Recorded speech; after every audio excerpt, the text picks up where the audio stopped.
South ఇండియాలోనే అతి తక్కువ ధరలకి రత్నాలను అందించే ఏకైక సంస్థ 6JVR. నమస్తే, welcome to Suman TV news. నేను మీ సాయి. ఆంధ్రప్రదేశ్ ఎన్నికలలో కూటమి అభ్యర్థులకు సంబంధించినటువంటి మార్పు చేర్పులపైన మరొకసారి చర్చ కొనసాగుతుంది. ముఖ్యంగా 3-4 స్థానాలపైన మార్పు చేర్పులు ఉండబోతున్నాయి బీజేపీ టీడీపీ మధ్య అనేటువంటి ఒక చర్చ అయితే కొనసాగుతుంది.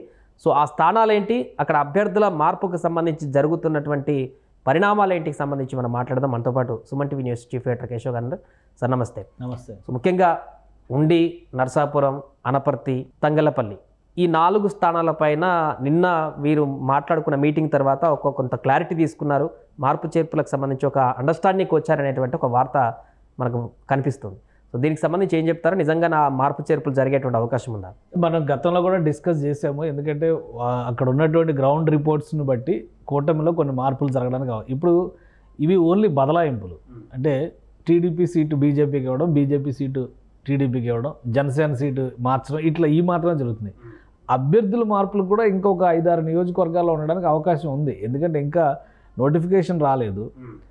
అలానే క్యాన్వాసింగ్ వెళ్ళేటువంటి క్రమంలో వీళ్ళు ఇస్తున్నటువంటి హామీలు మినహా స్పష్టమైనటువంటి మేనిఫెస్టో ఇంకా అనౌన్స్ చేయలేదు. కూటమిలో ఓటు ట్రాన్స్ఫర్ అసలు నిన్న జరిగిన మీటింగ్ ఎజెండా ఏంటి? కూటమిలో ఓటు ట్రాన్స్ఫర్ జరగాలంటే క్షేత్రస్థాయిలో సమన్వయంగా పనిచేయాల్సినటువంటి అవసరం ఉంది. దీనికి సంబంధించి కొన్ని కమిటీలు వేయాలి. 160 అసెంబ్లీ సీట్లలో ప్రచార సభలు నిర్వహించాలి. స్థానిక స్థాయిలో కూడా నాయకత్వాన్ని ఇన్వాల్వ్ చేయాలి. అలానే జాతీయ స్థాయి నాయకత్వాన్ని పిలవడం ద్వారా 25 పార్లమెంటు నియోజకవర్గాల్లో కూడా బలమైనటువంటి నాయకులతో ప్రచారం నిర్వహించాలి. ఇది ఎజెండాతో నిన్న జరిగినటువంటి డిస్కషన్. కానీ అంత ఎక్కువ హైలైట్ అవుతుంది ఈ మార్పులు చేర్పులు. ఈ మార్పులు చేర్పులు కొత్తగా జరిగేవి కావు. ఇవి ఆల్రెడీ డిస్కషన్లో ఉన్నటువంటి వాటినే మరొకసారి చర్చించారు. అది అధిష్టానం దృష్టికి తీసుకెళ్లాల్సినటువంటి అవసరం ఉంది. కాబట్టి బీజేపీ ఇన్ఛార్జెస్ చెప్పినటువంటి మాట, ఎలక్షన్ పరిశీలకులను 2 వేసింది కదా బీజేపీ. సో వాళ్ళు పార్టీ రాష్ట్ర నాయకత్వం అభిప్రాయం తీసుకోవడం ద్వారా ముందుకు తీసుకెళ్ళి అక్కడ క్లియరెన్స్ వస్తే ఇక్కడ జరగబోయేది ఏంటి అనేది, ప్లస్ ప్రాక్టికాలిటీస్. ఒకవేళ నరసాపురం లోక్సభ అభ్యర్థిని మార్చి రఘురామకృష్ణరాజుని బరిలో నిలిపితే వచ్చేటువంటి పర్యవసానాలు ఏంటి, రిజల్ట్ ఏ విధంగా ఉండొచ్చు, దానికి సంబంధించి అసెంబ్లీ సీట్లలో ఇప్పుడు కంటెస్ట్ చేస్తున్నటువంటి అభ్యర్థుల అభిప్రాయాన్ని కూడా క్రోడీకరించి వీళ్ళు ఒక నివేదిక రూపంలో ఇచ్చారనేది బయటకు వస్తున్నటువంటి సారాంశం. సో దానికి బదలాయింపుగా మళ్ళీ బీజేపీ నాయకులు కూడా కొన్ని ఆప్షన్స్ పెట్టారు. ప్రధానంగా ఇక్కడ రచ్చ నడుస్తుంది 2 సీట్ల పైన. అది అనపర్తి సీటు.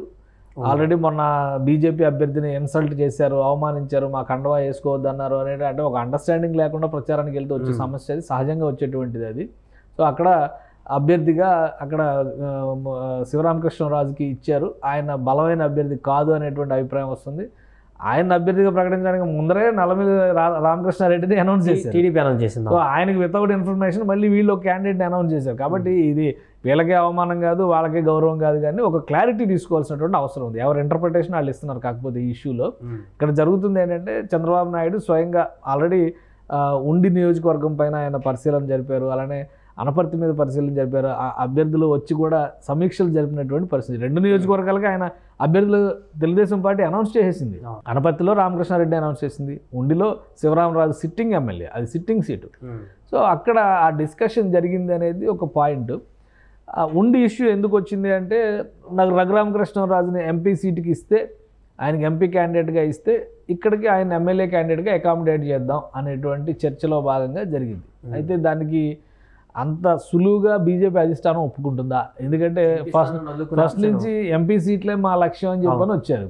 ఇక్కడికి వచ్చినటువంటి దూతలు అనూహ్యంగా ఎమ్మెల్యే సీట్లు పెంచారు. సో ఇప్పుడు 11 ఎమ్మెల్యే సీట్లు అవుతాయి ఉండి తీసుకుంటే కనుక, కానీ 5 పార్లమెంట్ సీట్లు అవుతాయి. సో ఇది సమస్య అవుతుంది. 11 అసెంబ్లీ సీట్లు కావాలా, 5 పార్లమెంట్ సీట్లతో సరిపెట్టుకోవాలనేది అధిష్టానం దృష్టిలో తీసుకోవాల్సినటువంటి నిర్ణయం. పైగా ఇంకొకటి అక్కడ ఎక్కువ చర్చ నడుస్తుంది ఏంటంటే, ఉండి సీటు కనుక ఇస్తే ఆల్రెడీ ఒక రెబల్ ఉన్నారు, ఇంకొక రెబల్గా తయారయ్యే అవకాశం ఉంది. ఇద్దరిలో ఎవరో ఒకరు వైసీపీ గాలం వేసేటువంటి పరిస్థితి ఉందనేది చాలా స్పష్టంగా కనిపిస్తుంది. కాబట్టి అది అంతర్గతంగా వాళ్ళకి చెప్పాల్సింది చంద్రబాబు నాయుడు చెప్పుకున్నారు, వాళ్ళ పార్టీ వైపు నుంచి వచ్చేటువంటి నాయకులు. కాబట్టి బీజేపీ ముందర ప్రపోజల్ పెట్టారు. బీజేపీ అధిష్టానం ఏ విధంగా రియాక్ట్ అవుతుందో చూడాలి. ఇక్కడ తంబళ్లపల్లి సీటు ఇవ్వడం అనేది రివర్స్లో ఇంకోటి ఏంటంటే, అనపర్తి వదులుకుంటే తంబళ్లపల్లి సీట్ ఇస్తామనేటువంటి ప్రతిపాదన. తంబళ్లపల్లికి కూడా టీడీపీ జయచంద్రారెడ్డిని అనౌన్స్ చేసింది క్యాండిడేట్గా, ఆయన ఫస్ట్ లిస్ట్లోనే వచ్చింది ఆయనకి. సో వీళ్ళు ప్రచారం చేయడం కూడా మొదలు పెట్టేశారు. ఇప్పుడు అక్కడ ఉన్నటువంటి ఈక్వేషన్స్ పరంగా చూస్తే అనపర్తి వదులుకుంటున్నారు కాబట్టి తంబళ్లపల్లిలో పెద్దిరెడ్డి ద్వారకారాధరెడ్డి ఉన్నాడు. పెద్దిరెడ్డి ఫ్యామిలీ కాబట్టి ఓడించడం సాధ్యం కాదు అనేటువంటి ప్రచారం ఒకటి జరుగుతుంది. ఆయన ఫస్ట్ టైం గెలిచాడు, లాస్ట్ టైం 2019 ఎలక్షన్స్లోనే గెలిచారు. 2009లో 2014లో Thamballapalle seat Telugu Desam party seat అది. సో తెలుగుదేశం పార్టీ ఓడిపోతుందన్న భయంతో అంటగట్టాలని చూస్తుంది అనేది ఎంతవరకు సమంజసం అనేది కూడా ఆలోచించాలి. ప్లస్ అక్కడ బలమైనటువంటి అభ్యర్థి బీజేపీకి ఉన్నాడా లేదా అది కూడా బీజేపీ అంతర్గతంగా చర్చించుకోవాలి. సో అది కాకుండా మరొక ప్రతిపాదన ఏమైనా చేయొచ్చా? ఎందుకంటే గతంలో 2-3 సీట్లపై చర్చ జరిగింది. మదనపల్లి అడిగారని, కాళహస్తి అడిగారని, అలానే రాజంపేట అడిగారని. సో వీటన్నిటినీ దృష్టిలో పెట్టుకొని బీజేపీ నాయకత్వం, రాష్ట్ర నాయకత్వం ఇచ్చేటువంటి ప్రజెంటేషన్ బట్టి అధిష్టానం ఒక డెసిషన్ తీసుకునేటువంటి అవకాశం అయితే ఉంది. మార్పులు చేర్పులు అయితే అనివార్యం, అది కాదు అనడానికి అవకాశం. జగన్మోహన్ రెడ్డి గారు కూడా మార్పులు చేర్పులు చేయాల్సిందే. ఇప్పుడు పైకి ఎన్ని కబుర్లు చెప్పినా కానీ వైసీపీ నేతలు కూడా చాలా గట్టిగా చెప్తున్నారు ఇవన్నీ కాదు, జగన్మోహన్ రెడ్డి గారు మార్చరు అని. కానీ జగన్మోహన్ రెడ్డి గారికి వస్తున్నటువంటి నివేదికల ప్రకారం చూస్తే కూడా 4-5 చోట్ల మినిమం 4-5 చోట్ల మార్పులు తథ్యం అనేటువంటి సంకేతాలు అయితే ఉన్నాయి. అదే క్రమంలో కూటమిలో కూడా ఈ మార్పులు జరుగుతున్నాయి. ఈరోజు అంటే ఈ భేటీకి ప్రాధాన్యం ఏంటంటే సీట్ల మార్పు అనేది ఒక ఎజెండా, ఒక పాయింట్ మాత్రమే. బట్ సమన్వయంతో 3 పార్టీలు క్షేత్రస్థాయిలో దిగాలి, క్షేత్రస్థాయిలో ముఖ్యంగా ప్రజలకి ఒక విశ్వాసం కల్పించాలి అనేది ఇక్కడ ప్రధానమైనటువంటి ఎజెండాగా నడిచింది. సో ఆ ఎజెండాని అమలు చేసేటువంటి క్రమంలో నాయకత్వాన్ని, కింది స్థాయి నాయకత్వాన్ని ఈ 3 పార్టీలు ఎలా తయారు చేసుకుంటాయనేది ముఖ్యం. ఇప్పుడు సమన్వయ కమిటీలు వేస్తున్నారు, పార్లమెంటు స్థాయిలో ఎన్నికల పర్యవేక్షకులు, నియోజకవర్గ ఇన్ఛార్జీలు అలా జనసేన పార్టీ నియమిస్తుంది, ఇటు తెలుగుదేశం పార్టీ నియమిస్తుంది. అటు బీజేపీలో ఇంకొంత జోష్ రావాల్సినటువంటి అవసరం ఉంది. ఎందుకంటే బీజేపీలో కేంద్ర నాయకత్వం ఒక మాట చెప్తుంది, రాష్ట్ర నాయకత్వం ఒక మాట చెప్తుంది, మళ్ళీ పార్టీలో ఉన్నటువంటి నాయకులు తలాకు సొంత మాట చెప్తున్నారు. సో ఇది కొంత కన్ఫ్యూజన్ క్రియేట్ చేస్తుంది. నిన్నటి మీటింగ్ తర్వాత ఈ కన్ఫ్యూజన్కి తెరపడింది అంటారు. అంటే ఇప్పటివరకు చంద్రబాబు, పవన్ కళ్యాణ్ మాత్రమే సభలు, వేదికలు పంచుకొని ప్రచారంలోకి వెళ్తున్నారు. నిన్న ఒక క్లారిటీ వచ్చింది అనుకోవచ్చా? బీజేపీ ముఖ్య నేతలు కూడా, రాష్ట్ర స్థాయి నేతలు కూడా ప్రచారంలో పాల్గొంటారు, అవ్వాలి అనేటువంటి ఇండికేషన్ ఇచ్చారు. మొన్న చంద్రబాబు నాయుడు పవన్ కళ్యాణ్ జరిపినటువంటి పశ్చిమ గోదావరి జిల్లాలో జరిపినటువంటి సభల్లో పురంధేశ్వర్ గారు కూడా పాల్గొన్నారు. ఒక 2 సభల్లో పాల్గొనలేదు, మిగతా సభల్లో పాల్గొన్నారు. సో అంటే ఇక నుంచి ఆ ఇంటిగ్రేషన్ అనేది కలిసికట్టుగా చేయాల్సినటువంటి ప్రధాన ఎజెండాగా వాళ్ళు చాలా స్పష్టంగా చెప్తున్నారు. కాబట్టి బహుశా ఆ కరెక్షన్ ఇక జరగవచ్చు. ఇక నుంచి క్షేత్రస్థాయిలో 3 పార్టీలు కూడా సమన్వయంతో ముందుకు వెళ్ళాలి. ఒకటి ఏంటంటే ప్రజల్లో కన్ఫ్యూజన్ ఉంటుంది. ఇప్పుడు పదే చూసేటువంటి క్రమంలో ఇంటి ముందరకు వచ్చి ఎవరైతే ప్రచారం చేస్తారో వాళ్ళని ఎక్కువ యాక్సెప్ట్ చేసేటువంటి పరిస్థితి ఉంది. ఈ 3 పార్టీలు ఒకటే అనే సంకేతం ఇవ్వకపోతే బీజేపీని ఇష్టపడేవాళ్ళు బీజేపీకి వేసుకుంటారు, ఆ గుర్తు ఉందో లేదో చూసుకుంటారు, అది లేకపోతే ఇంకో దానికి వేసుకుంటారు. సైకిల్ గుర్తుకు వేయాలని ఉండకపోవచ్చు, జనసేన గుర్తుకు వేయాలని ఉండకపోవచ్చు. సో ఈ 3 పార్టీలు ఒకటిగా ఉన్నాయనేటువంటిది ముఖ్యంగా గుర్తుల పరంగా, ఓటింగ్ అంతా నడిచేది గుర్తుల మీదే కాబట్టి ఒక స్పష్టత ఇచ్చుకోవాల్సినటువంటి బాధ్యత 3 పార్టీల నాయకుల మీద ఉంది. బూత్ లెవెల్ మేనేజ్మెంట్ వరకు, బూత్ లెవెల్ వరకు ఈ విషయాన్ని తీసుకెళ్లాల్సినటువంటి బాధ్యత ఈ 3 పార్టీల మీద ఉంది. అందుకనే ఇప్పుడు ఈ సమన్వయ సమావేశం అనేది చాలా కీలకమైనటువంటి సమావేశం.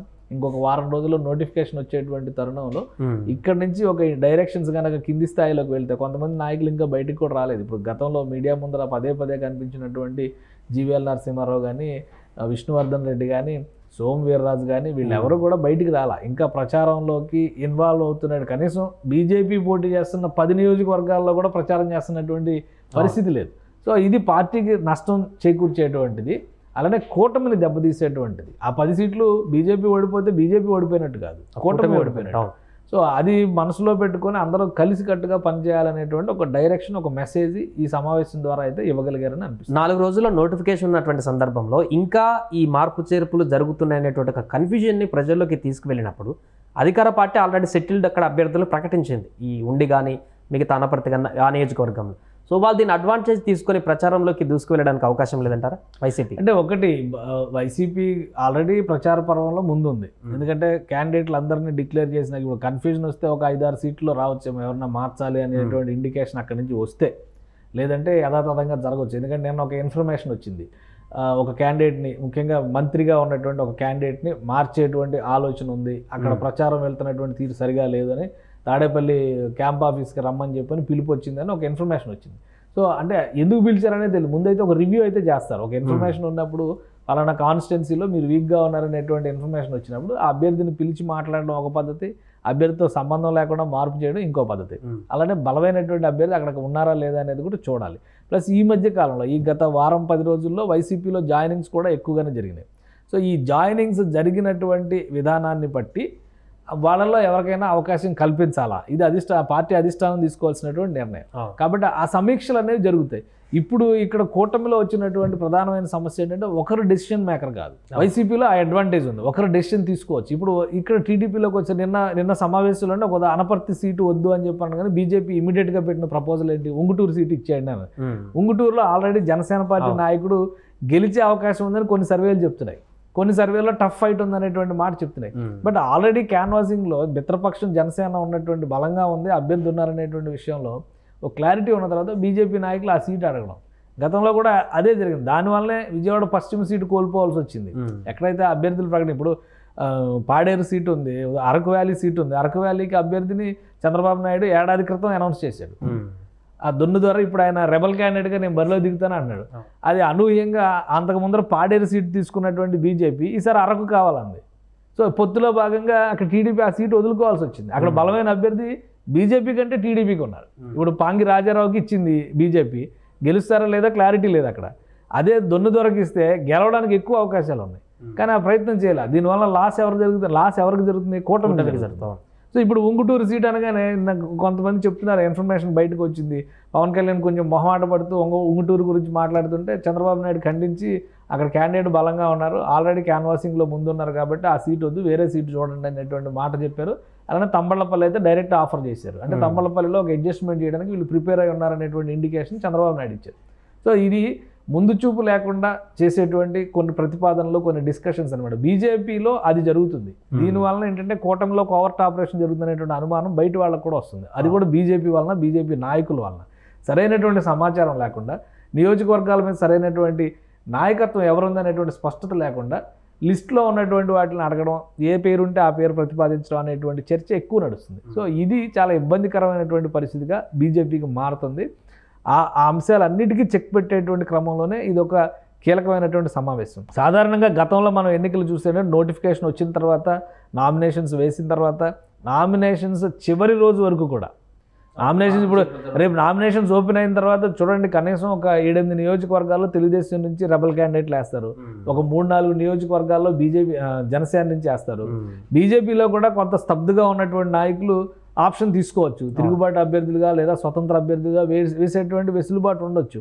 సో మళ్ళీ నామినేషన్ల ఉపసంహరణ వరకు ఈ చర్చ నడుస్తూనే ఉంటుంది పార్టీలో. వాళ్ళని బుజ్జగించడం, ఆఫర్లు ఇవ్వడం, అవకాశాలు ఇవ్వడం. ఈ మధ్య కొత్త కల్చర్ ఒకటి వచ్చింది, బాండ్ పేపర్ మీద రాసిస్తున్నారు. సో ఒకవేళ అధికారంలోకి వస్తే మీకు ఆ పదవి ఇస్తామని ఇప్పుడే బాండ్ పేపర్ మీద రాసి, ఎందుకంటే మాట తప్పుతారనేటువంటి అనుమానాలు ఉన్నటువంటి నాయకుల దగ్గర ఆ సర్టిఫికేషన్ కూడా తీసుకుంటున్నారు. సో అట్లాంటివన్నీ కూడా జరుగుతాయి. కాబట్టి సమయం అయిపోయింది, చాలా ఇప్పటికే డిలే అయిపోయింది అనుకోవడానికి లేదు. ప్రజలు కూడా ఏంటంటే ఇమీడియట్గా ఫస్ట్ ఫేజ్లో ఎలక్షన్ అయి ఉంటే కనుక ఆ వేడి మీద వేడి అయిపోయి ఉండేది. ఇప్పుడు ఒక డిలే వచ్చింది కాబట్టి, ఒక 40 రోజులు వచ్చింది కాబట్టి మధ్యలో రిలాక్స్ అయ్యారు. నోటిఫికేషన్ వచ్చిన తర్వాత జరగబోయేటువంటి 20 రోజుల తతంగం అదొక హీట్ రైజ్ చేసేటువంటి అంశం అవుతుంది. కాబట్టి ఇంకా నోటిఫికేషన్ రిలీజ్ చేయడానికి 1 వారం రోజుల సమయం ఉంది. 18వ తారీఖు నోటిఫికేషన్ వస్తుంది. అక్కడి నుంచి అసలు కథ మొదలైంది.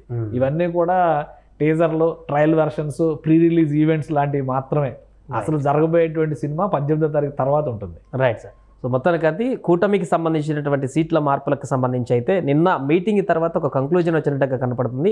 2-3 రోజుల్లోనే అటు బీజేపీ అధిష్టానం, టీడీపీ కూడా ఒక అండర్స్టాండింగ్కి వచ్చి ఈ యొక్క 3-4 సీట్ల పైన కూడా కీలక నిర్ణయం తీసుకునేటువంటి అవకాశం అవుతుంది. సుమన్ టీవీలో మీ పర్సనల్ అండ్ బిజినెస్ ప్రమోషన్స్ కోసం కింది నెంబర్కి కాంటాక్ట్ చేయండి.